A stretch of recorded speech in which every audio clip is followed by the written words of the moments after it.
नमस्कार, जय मसीह की। प्रभु यीशु मसीह में आप सबों को हमारे इस चैनल द लाइट अपॉलोजेटिक्स पे स्वागत करते हैं।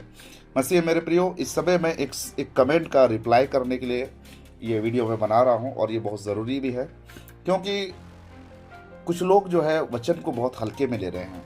सुसमाचार को, प्रभु यीशु मसीह को, बाइबल के वचनों को हल्के में ले रहे हैं।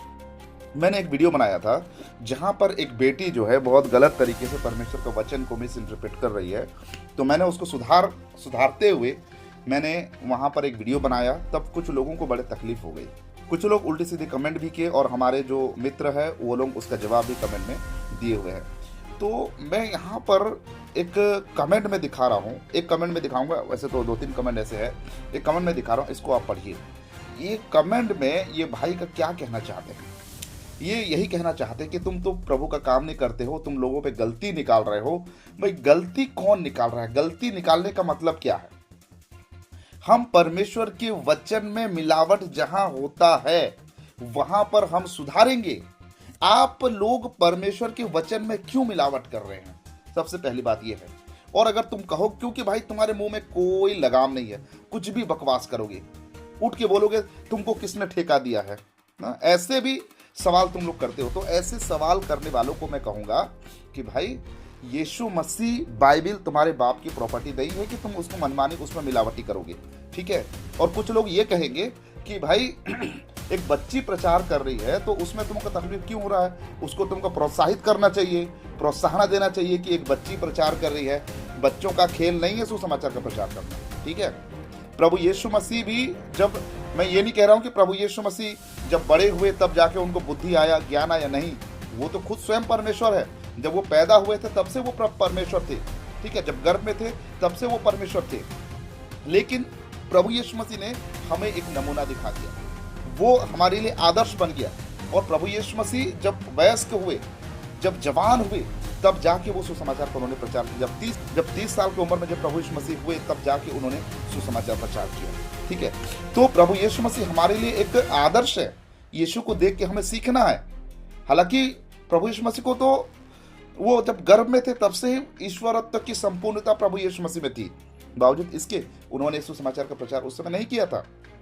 और जब प्रभु यीशु मसीह काना नगर में, जो हम जानते हैं कि काना में जब दाखरस को, पानी को जब दाखरस प्रभु यीशु मसीह ने बनाया, तो उस समय जब दाखरस वहाँ कमी हो गया था, तो मरियम ने यीशु से जाकर कहा कि यहाँ पर कुछ यहाँ पर ये सारी समस्या है। तब यीशु ने क्या कहा? मेरा समय अभी तक नहीं आया है।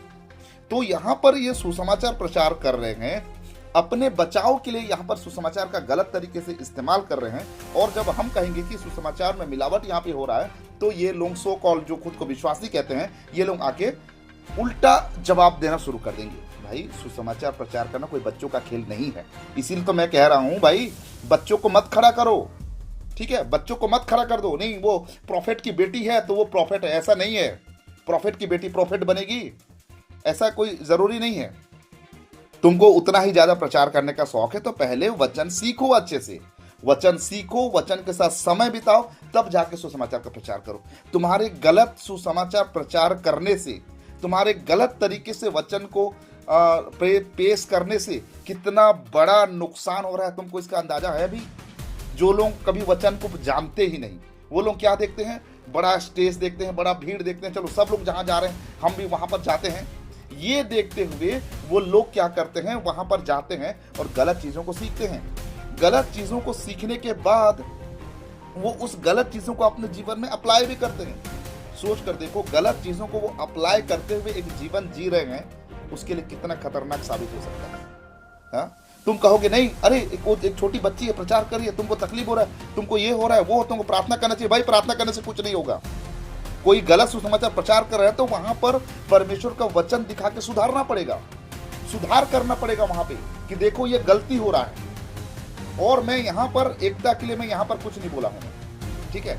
एकता जो बेटी है उसके लिए मैं कुछ नहीं बोला हूँ, लेकिन एकता तो अब उसको जितना समझाओ वो नहीं समझेगी, क्योंकि वो गलत लोगों की संगति में है और गलत चीजों को उसके दिमाग में भर दिया गया है। अब वो सुधरने वाली नहीं है। लेकिन उसके गलत शिक्षाओं से और लोग सुधरे, कम से कम जो सोशल मीडिया में उसको सुनते हैं, कम से कम वो लोग सुधरे।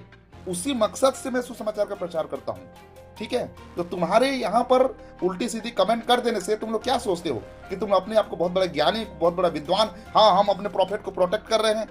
नरक में जाओगे तुम लोग, मैं बता रहा हूं तुम लोगों को। सुधर जाओ, सुधर जाओ। बार बार मैं तुम लोगों को चेतावनी दे रहा हूं, और मैं हर बार वीडियो बनाऊंगा, हर समय मैं चीजों को दिखाऊंगा। जहां पर वचन में गलत तरीके से वचन को प्रस्तुत किया जा रहा है, मैं वीडियो बनाकर मैं जरूर दिखाऊंगा। तुम लोग अपने हरकतों से सुधर जाओ। मैं तुमको परमेश्वर के वचन से होकर मैं तुमको चेतावनी दे रहा हूं, वरना अंजाम बहुत बुरा होगा। जब तुम्हारा अंजाम बुरा होगा, उस समय पछताओगे तो कोई फायदा नहीं होगा। और भी मैं एक वीडियो आने वाले दिनों में दिखाऊंगा कि उसको फॉलो करने वाले जो पापा जी पापा जी पापा जी बोलते हैं, और कई सालों से उन पापा जी के पैर धो के उसका पानी पी रहे हैं, लेकिन उनका विश्वास कितना गंदा तरीके का विश्वास है, मैं दिखाऊंगा। इमोशनली चीजों को रखते हैं। मैं खुल के अगर बताऊं तो कौशल ब्लॉग की बात कर रहा हूं, मैं दिखाऊंगा। मैं उनको उनका भी जो विश्वास है, उनका जो वचन के प्रति क्या उनका नजरिया है, उसको ही मैं आने वाले दिनों में दिखाऊंगा कि वो पापा जी बोल रहे हैं, खुद को बहुत विश्वासी समझ रहे हैं, खुद को वो यीशु मसीह का भक्त समझ रहे हैं, लेकिन उनका विश्वास कितने गिरा हुआ विश्वास है, कितना मतलब परमेश्वर के वचन से दूर भटके हुए हैं। इस बात पे इनको तकलीफ नहीं होता है। जब इनको पता चलेगा कि ये कितना बड़ा गलती कर रहे हैं, तब ये शायद सुधर जाएंगे, लेकिन अभी तक इनको पता नहीं चला। और शायद उस समय पता चले जिस समय इनके पास पश्चाताप करने का अवसर ना हो, तो कितना भयानक इनके लिए हो सकता है, इनका उस बात को अंदाजा भी नहीं है। तो इमोशनली चीज़ों को मत देखो। जिन लोगों ने इस तरीके का उल्टी सीधी कमेंट कर रहे हो, भाई तुम लोगों को ही मैं बोल रहा हूँ, सुधर जाओ। परमेश्वर के वचन के आधार पर जीवन जियो, परमेश्वर के वचन के आधार पर तुम काम करो। ऐसे गंदी गालियाँ दे देने से कुछ नहीं होगा, ठीक है। कमेंट में आके अगर गालियाँ दे रहे हो, गाली देने से कुछ नहीं होगा। किसी को मारने पीटने का धमकी देने से कुछ नहीं होगा। बजिंदर सिंह के लोगों ने मुझे फ़ोन करके जान से मारने की भी धमकियाँ दिया हुआ। हालांकि वो क्लिप मैं अभी तक चलाया नहीं हो, लेकिन समय आने पर मैं चलाऊंगा भी, ठीक है। तो सुधर जाओ तुम लोग। तुम्हारी धमकियों से मुझे कोई फर्क पड़ने वाला नहीं है, ठीक है। परमेश्वर मेरे साथ है, तो तुम लोगों का दो कौड़ी का धमकी से मैं डरने वाला नहीं हूं। मैं परमेश्वर का वचन बताता है, उससे डरो जो आत्मा और शरीर दोनों को विनाश कर सकता है। उससे मत डरो जो तुम्हारा शरीर को घात करता है। मैं उन लोगों से 1% भी नहीं डरता हूं जो मेरे शरीर को नुकसान करेंगे। सो मसीह मेरे प्रियो, अंत का समय है। मैं बार बार कह रहा हूं, अंत का समय है। स्ट्रिक्टली बात करो, डायरेक्ट बात करो, सुसमाचार का प्रचार करो, और ऐसे ढोंगी और पाखंडियों से सावधान रहो, और लोगों को भी सतर्क करते रहो। परमेश्वर के वचन में अपने आप को सुसज्जित करो। प्रभु आप सबको संभाले रखे इस अंत के समय में। सो फिर से एक बार आप सभी लोगों को ये कहते हुए कि आप लोग सब सतर्क रहो प्रभु यीशु मसीह में, इतना कहते हुए अपने शब्दों के यहाँ मैं विराम देता हूँ। तो मिलते हैं अगले और किसी नए वीडियो साथ। तब तक प्रभु आप सबको आशीर्वाद प्रदान करें। आप सबको नमस्कार। जय मसीह की praise the Lord. God bless you.